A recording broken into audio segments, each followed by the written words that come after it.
afternoon, Atlanta. Good afternoon. Jillian, thank you for that beautiful introduction and for your leadership. I can't wait to see what you do next. Thank you. So last week, 1 year, yes, please do sit. Last week, 1 year after a violent mob breached the United States Capitol, the President of the United States and I spoke from its hallowed halls, and we made clear, we swore to preserve, protect, and defend the Constitution of the United States. And we will. We will fight. We will fight to safeguard our democracy. We will fight to secure our most fundamental freedom, the freedom to vote. And that is why we have come to Atlanta today, to the cradle of the civil rights movement, to the district that was represented by the great Congressman John Lewis, on the eve of the birthday of Reverend Dr. Martin Luther King, Jr.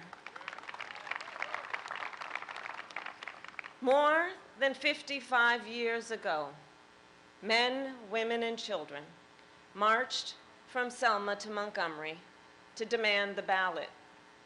And when they arrived at the state capitol in Alabama, Dr. King decried what he called normalcy. The normalcy, the complacency that was denying people the freedom to vote. The only normalcy anyone should accept, Dr. King said, is the normalcy of justice. And his words resonate today.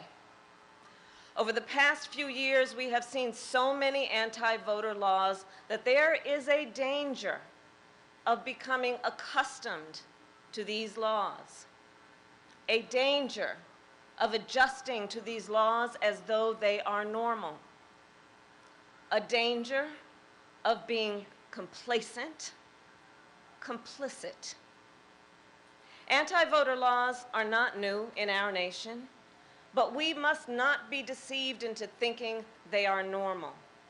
We must not be deceived into thinking a law that makes it more difficult for students to vote is normal. We must not be deceived into thinking a law that makes it illegal to help a voter with a disability vote by mail is normal.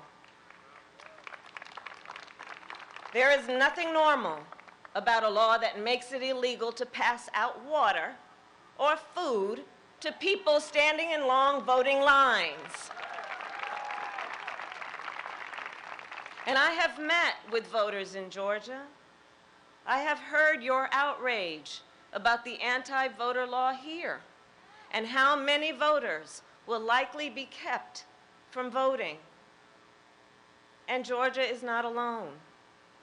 Across our nation, anti-voter laws could make it more difficult for as many as 55 million Americans to vote. That is 1 out of 6 people in our country. And the proponents of these laws are not only putting in place obstacles to the ballot box, they are also working to interfere with our elections, to get the outcomes they want and to discredit those that they don't. That is not how a democracy should work. My fellow Americans, do not succumb to those who would dismiss this assault on voting rights as an unfounded threat, who would wave this off as a partisan game. The assault on our freedom to vote will be felt by every American in every community, in every political party. And if we stand idly by, our entire nation will pay the price for generations to come. As Dr. King said, the battle is in our hands. And today, the battle is in the hands of the leaders of the American people, those in particular that the American people sent to the United States Senate.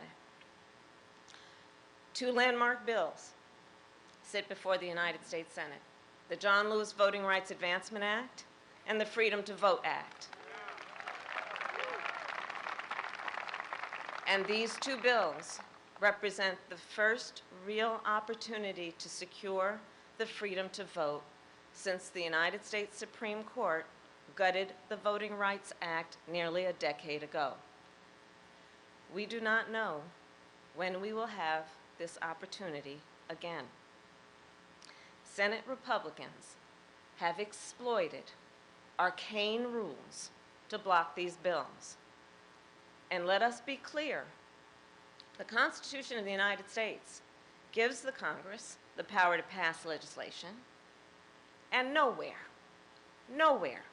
does the Constitution give a minority the right to unilaterally block legislation. The American people have waited long enough. The Senate must act. And the bottom line is this: years from now, our children and our grandchildren, they will ask us about this moment. They will look back on this time, and they will ask us not about how we felt. They will ask us, what did we do? We cannot tell them that we let a Senate rule stand in the way of our most fundamental freedom. Instead, let us tell them that we stood together as people of conscience and courage. Let us tell them we acted with the urgency that this moment demands. And let us tell them we secured the freedom to vote, that we ensured free and fair elections, and we safeguarded our democracy for them and their children. And now, my fellow Americans, it is my honor to introduce a leader who is unwavering in his commitment to defend our democracy and ensure the ballot prevails. The President of the United States of America, Joe Biden.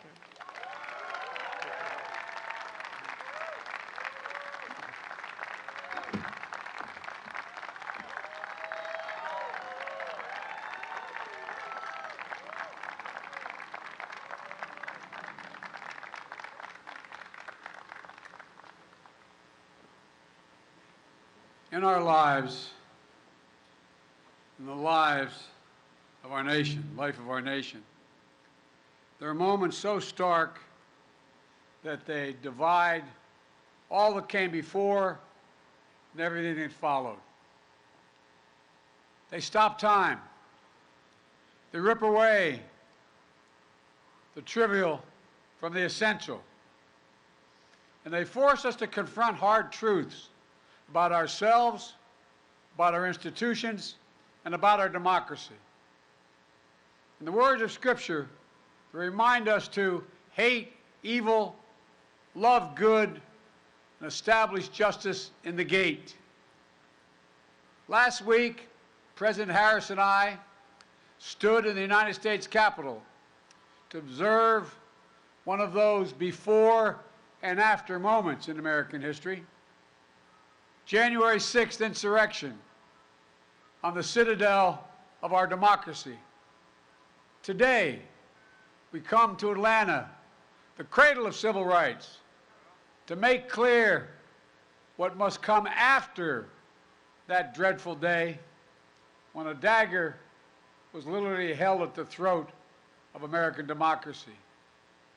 We stand on the grounds that connect Clark, Atlanta University, Morehouse College, near Spelman College, the home of generations of advocates, activists, educators, and preachers. Young people, just like the students here, who have done so much to build a better America. We visited the sacred Ebenezer Baptist Church and paused to pray at the crypt of Dr. and Mrs. King and spent time with their family. And here in the district, as was pointed out, represented and reflected the life of beloved friend John Lewis. In their lifetimes, time stopped when a bomb blew up the 16th Street Baptist Church in Birmingham and murdered 4 little girls. They stopped when John and many others seeking justice were beaten and bloodied while crossing the bridge at Selma, named after the Grand Dragon of the Ku Klux Klan. They stopped. Time stopped.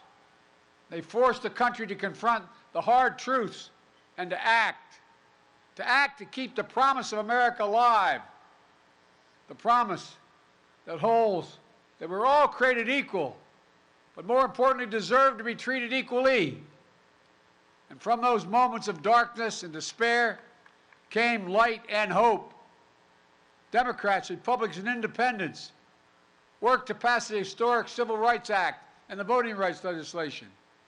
And each successive generation continued that ongoing work.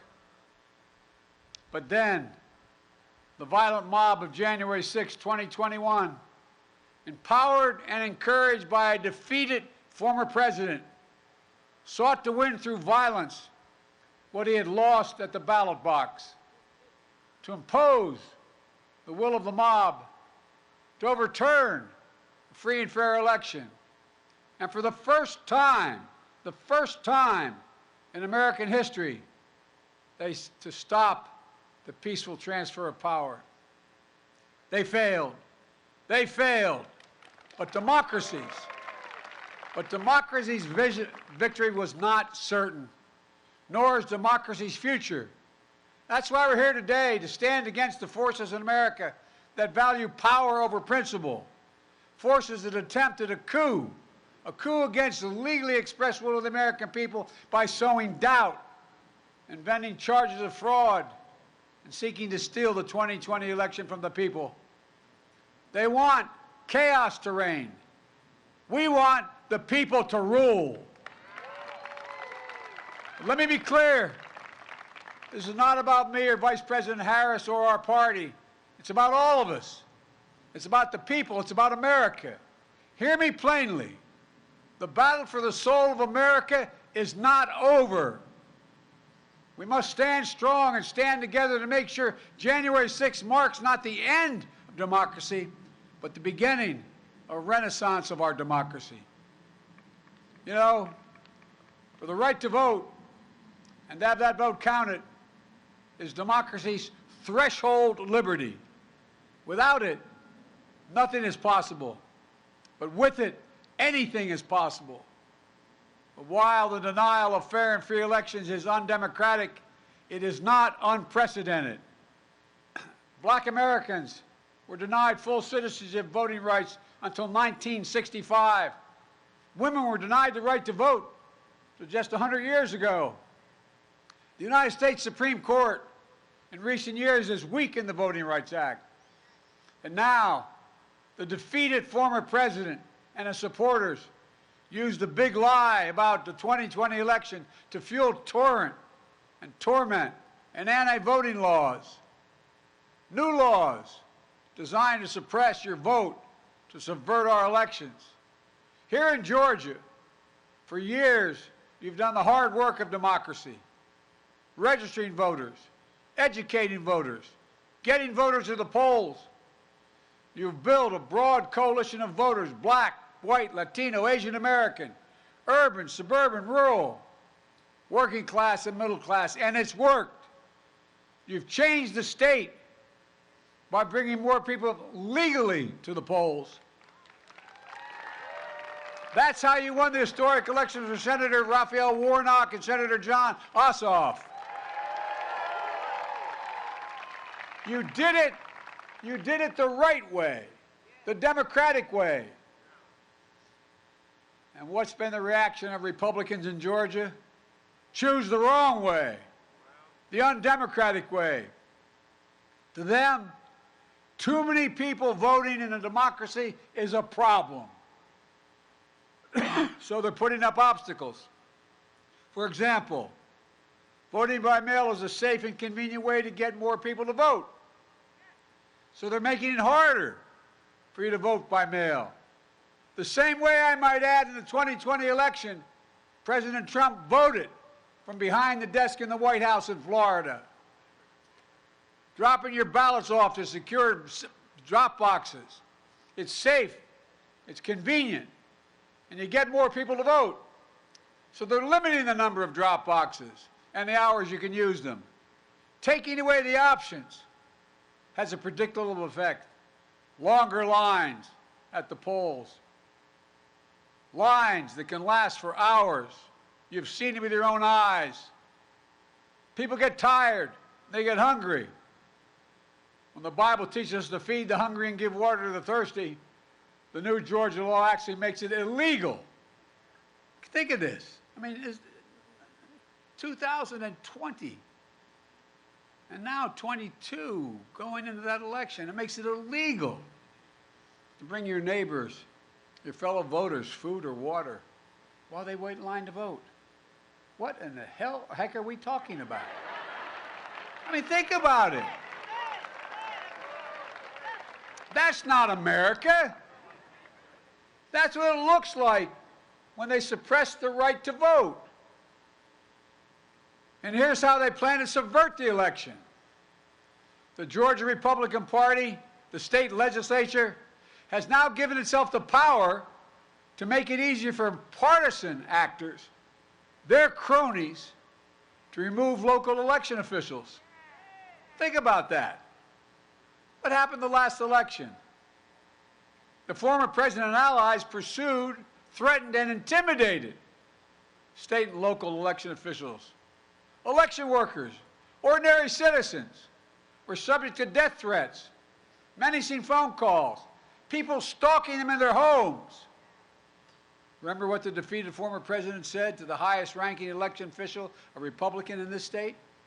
He said, quote, "I just want to find 11,780 votes." Pray God. He didn't say that part. He didn't say count the votes. He said find votes that he needed to win. He failed because of the courageous officials, Democrats, Republicans, who did their duty and upheld the law. But with this new law in Georgia, his loyalists will be placed in charge of state elections. What is that going to mean? Well, the chances for chaos and subversion are even greater as partisans seek the results they want no matter what the voters have said, no matter what the count.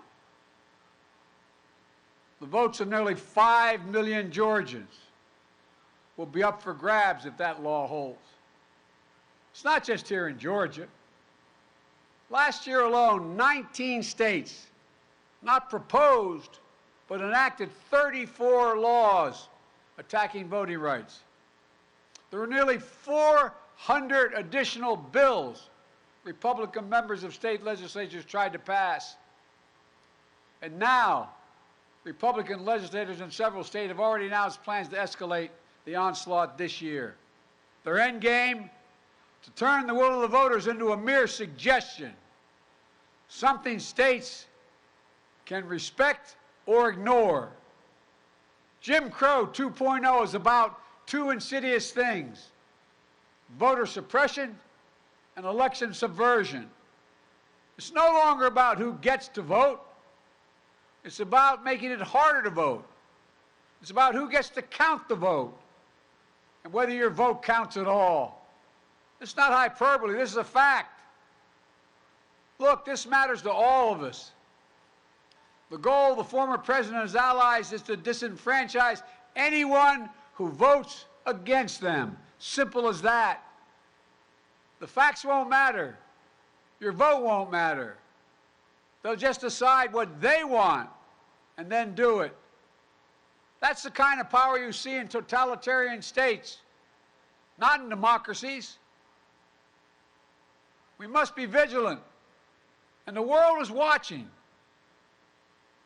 I know the majority of the world leaders, the good and the bad ones, adversaries and allies alike. They're watching American democracy and seeing whether we can meet this moment. And that's not hyperbole. When I showed up at the G7 with 7 other world leaders, there were a total of 9 present. Vice President Harris and I have spent our careers doing this work. I said, America's back. And the response was, for how long? For how long? As someone who's worked in foreign policy my whole life, I never thought I would ever hear our allies say something like that. Over the past year, we've directed federal agencies to promote access to voting, led by the Vice President. We've appointed top civil rights advocates to help the U.S. Department of Justice, which has doubled its voting rights enforcement staff. And today, we call on Congress to get done what history will judge. Pass the Freedom to Vote Act. Pass it now, which will prevent voter suppression. So here in Georgia, there's full access to voting by mail. There are enough drop boxes during enough hours so that you can bring food and water as well to people waiting in line. The Freedom to Vote Act takes on election subversion to protect nonpartisan electors, officials who are doing their job from intimidation and interference. It would get dark money out of politics, create fair district maps, and ending partisan gerrymandering. Look, it's also time to pass the John Lewis Voting Rights Advancement Act.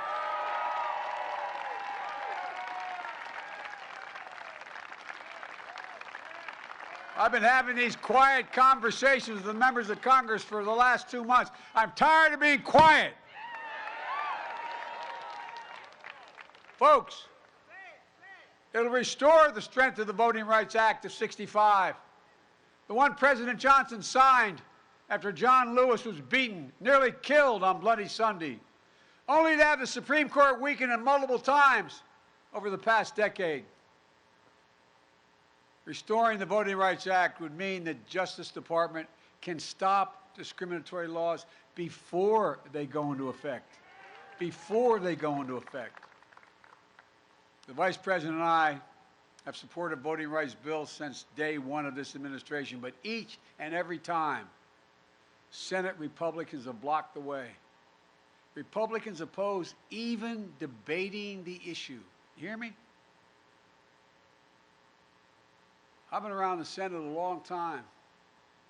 I was Vice President for 8 years. I've never seen a circumstance where not one single Republican has a voice that's ready to speak for justice now. When I was a senator, including when I headed up the Judiciary Committee, I helped reauthorize the Voting Act 3 times. We held hearings, we debated, we voted. Was able to extend the Voting Rights Act for 25 years. In 2006, the Voting Rights Act passed 390 to 33 in the House of Representatives and 98 to 0 in the Senate, with votes from 16 current sitting Republicans in this United States Senate. 16 of them voted to extend it. The last year I was chairman, some of my friends sitting down here will tell you, Strom Thurmond voted to extend the Voting Rights Act. Strom Thurmond. You can say that again. Wow. You have no idea how darn hard I worked on that one. But folks, then it was signed into law the last time by President George W. Bush.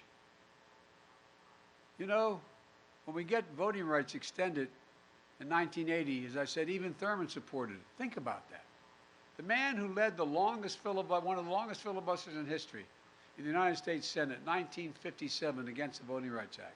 The man who led and sided with old Southern bulls in the United States Senate to perpetuate segregation in this nation. Even Strom Thurmond came to support voting rights. But Republicans today can't and won't. Not a single Republican has displayed the courage to stand up to a defeated president to protect America's right to vote. Not one. Not one. We have 50-50 in the United States Senate. That means we have 51 presidents. You all think I'm kidding. I've been pretty good at working with senators my career, but man, when you got 51 presidents, it gets harder. Any one can change the outcome. Sadly, the United States Senate, designed to be the world's greatest deliberative body, has been rendered a shell of its former self. It gives me no satisfaction in saying that as an institutionalist, as a man who was honored to serve in the Senate. But as an institutionalist, I believe that the threat to our democracy is so grave that we must find a way to pass these voting rights bills. Debate them, vote, let the majority prevail. And if that bare minimum is blocked, we have no option but to change the Senate rules, including getting rid of the filibuster for this.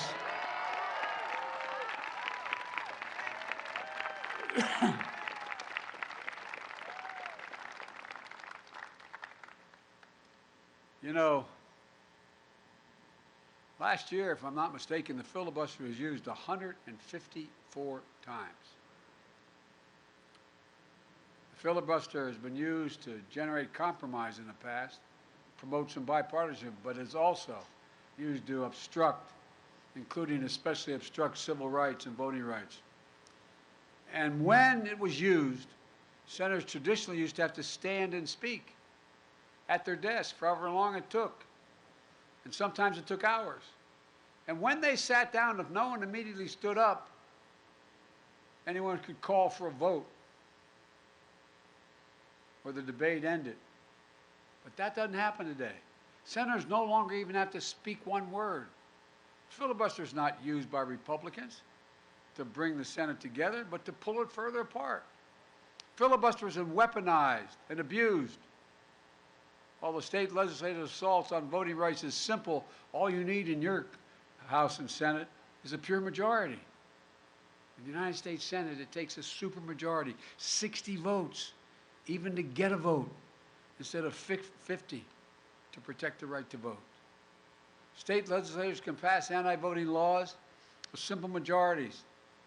If they can do that, then the United States Senate should be able to protect voting rights by a simple majority. Today, I'm making it clear, to protect our democracy, I support changing the Senate rules, whichever way they need to be changed to prevent a minority of senators from blocking action on voting rights.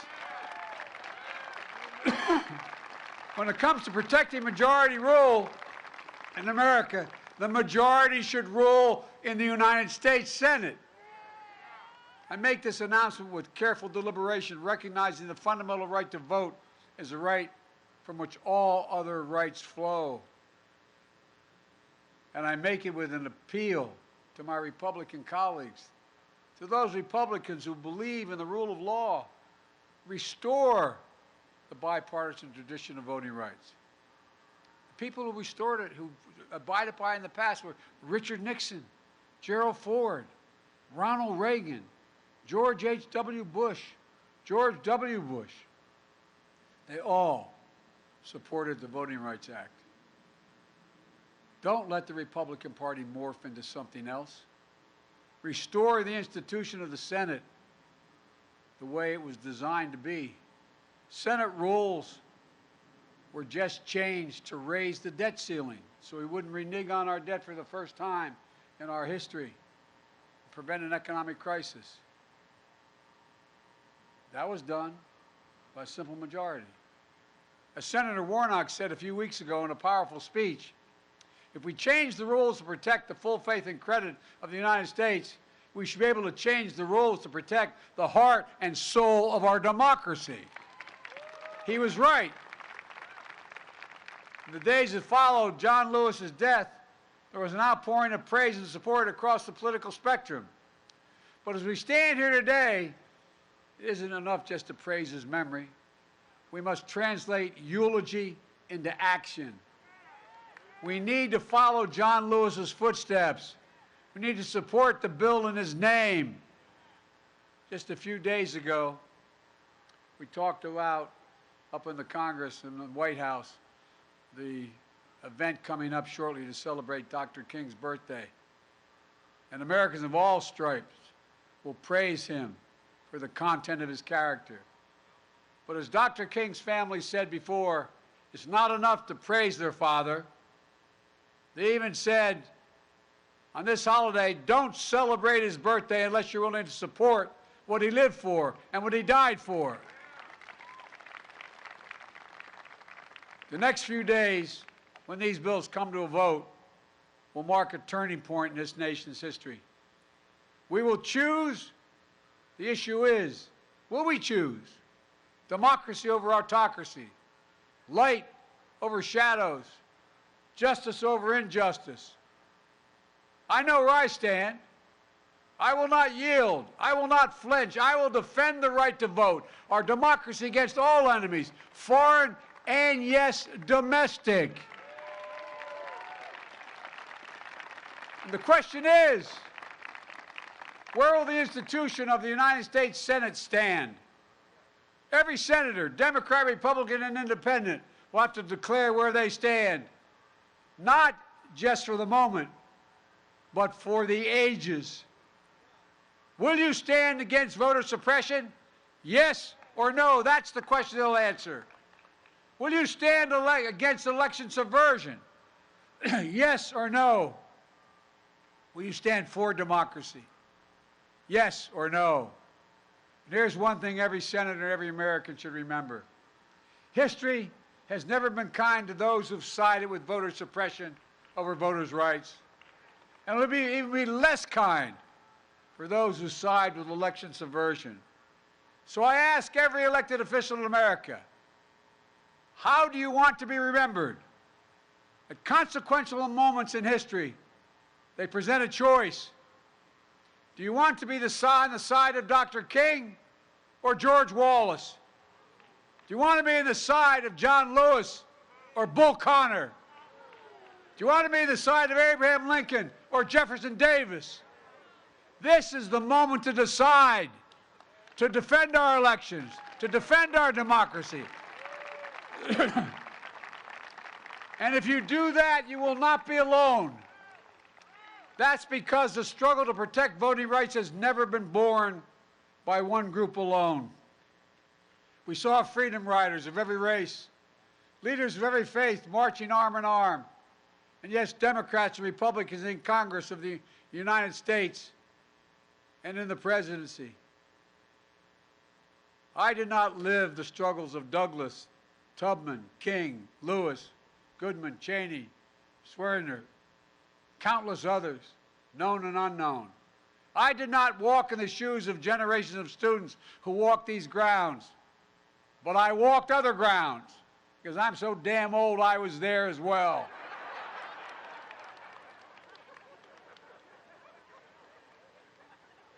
They think I'm kidding, man.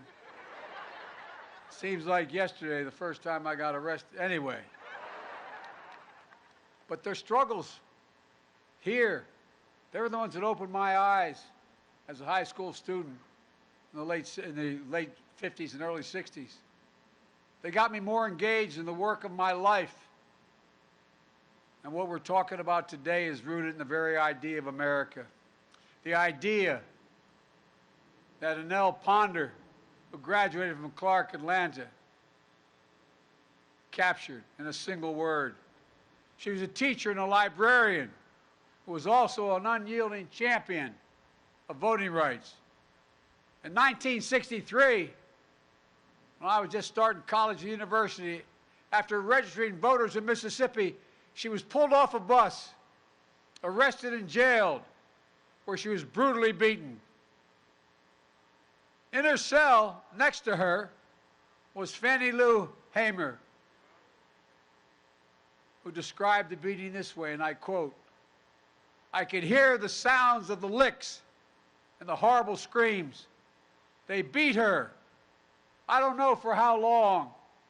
And after a while, she began to pray and ask God to have mercy on those people." Annelle Ponder's friends visited her the next day. Her face was badly swollen. She could hardly talk, but she managed to whisper one word: freedom. Freedom, the only word she whispered.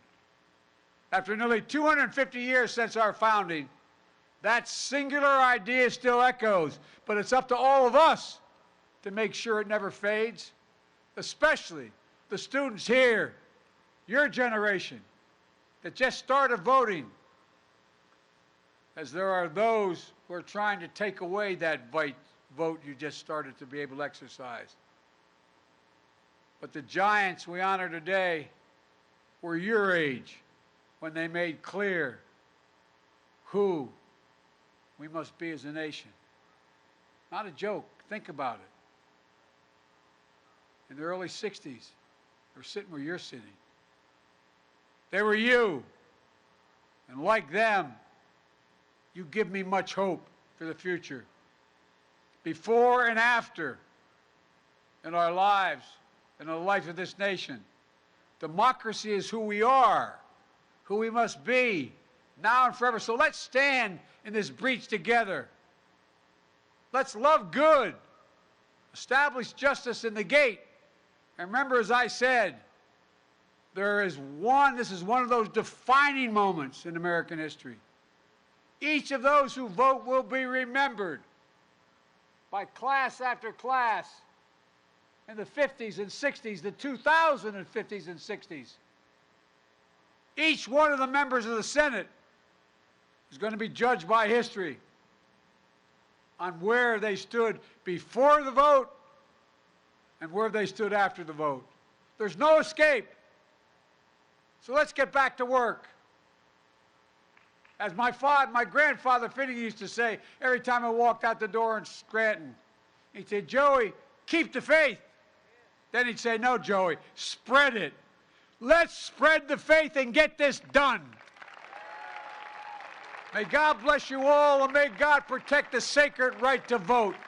Thank you. I mean it. Let's go get this done. Thank you.